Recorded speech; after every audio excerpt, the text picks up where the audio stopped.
بنی اسرائیل کا ایک شخص تھا، اس نے اپنے پچھلے تمام گناہوں سے توبہ کی، 70 سال تک لگاتار اس طرح عبادت کرتا رہا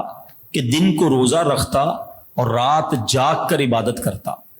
نہ کوئی عمدہ غذا کھاتا، نہ سائے کے نیچے آرام کرتا، اتنے مجاہدات تھے۔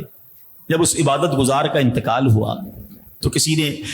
خواب میں دیکھ کر پوچھا ما فعل اللہ بکا، اللہ پاک نے آپ کے ساتھ کیا معاملہ کیا؟ جواب دیا اللہ پاک نے میرا حساب لیا، پھر سارے گناہ بخش دیے، مگر ایک لکڑی جس سے میں نے اس کے مالک کی اجازت کے بغیر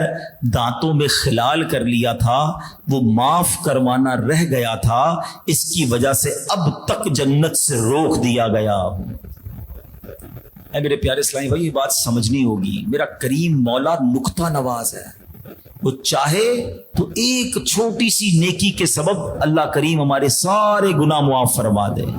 اور اگر پکڑنے پر آئے تو ایک غلطی، ایک گناہ وہ مغفرت سے روکنے کا سبب بن سکتا ہے۔ اس سے سیکھنے کو پتہ کیا ملا کہ کوئی بھی نیکی چھوٹی سمجھ کر چھوڑنی نہیں ہے، اور کوئی بھی گناہ چھوٹا سمجھ کر کرنا نہیں ہے کہ یار چلو کوئی بات نہیں، چھوٹا ہی ہے نا، نہیں، ہمیں نہیں پتا یہی ہمارے نامہ اعمال میں رکاوٹ کا سبب نہ بن جائے۔ تو اے میرے پیارے اسلامی بھائیوں، اللہ تعالیٰ کی رحمت سے نا امید بھی نہیں ہونا ہے،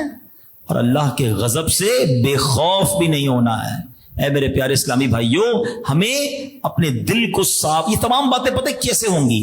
جب دل میں خوف خدا ہوگا، جب دل میں انسان کو رب سے محبت ہوگی اور رب کی نافرمانی کا رنج ہوگا۔ یہ دل بڑی قیمتی چیز ہے، بڑی سمجھداری ہمیں دکھانی ہوگی۔